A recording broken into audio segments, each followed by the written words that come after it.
Disorganisasi dalam patologi sosial dan kriminologi merupakan suatu keadaan di mana norma, nilai, aturan, serta ikatan sosial dalam masyarakat melemah atau tidak berfungsi sebagaimana mestinya. Akibatnya, kontrol sosial menjadi lemah dan individu atau kelompok lebih mudah melakukan penyimpangan atau tindak kriminal.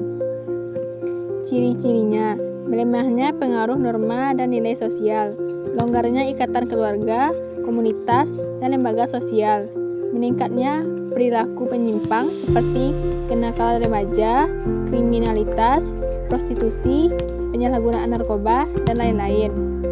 Hilangnya rasa kebersamaan dan tanggung jawab sosial. Disorganisasi adalah gambaran runtuhnya keteraturan sosial yang membuka ruang bagi berkembangnya masalah sosial maupun kriminal.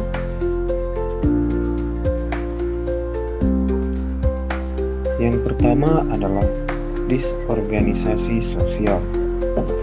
Disorganisasi sosial adalah keadaan di mana norma, nilai, aturan, dan lembaga sosial yang biasanya mengatur kehidupan masyarakat menjadi lemah atau tidak berfungsi sebagaimana mestinya. Hal ini menimbulkan kekacauan dalam interaksi sosial, lemahnya kontrol sosial, serta meningkatnya perilaku menyimpang dan kriminalitas. Penyebab utamanya yang pertama yaitu perubahan sosial yang selalu cepat atau modernisasi, urbanisasi, dan globalisasi. Yang kedua, kesenjangan sosial dan ekonomi.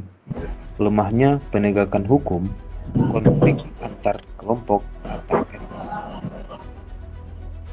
Contoh kasusnya, kerusuhan sosial di perkotaan. Misalnya, kerusuhan Mei pada tahun 1998 yang berlangsung di negara Indonesia, di mana terjadi penjarahan, pembakaran, dan tindak kriminal massal akibat krisis ekonomi dan lemahnya kontrol sosial. Geng motor atau tawuran remaja muncul karena lemahnya pengawasan keluarga, sekolah, dan aparat keamanan. Mereka membentuk kelompok dengan norma sendiri yang menyimpang dari norma masyarakat. Yaitu disorganisasi pribadi.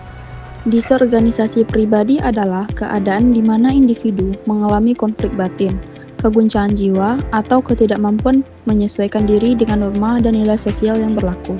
Kondisi ini bisa mendorong seseorang melakukan penyimpangan atau tindak kriminal.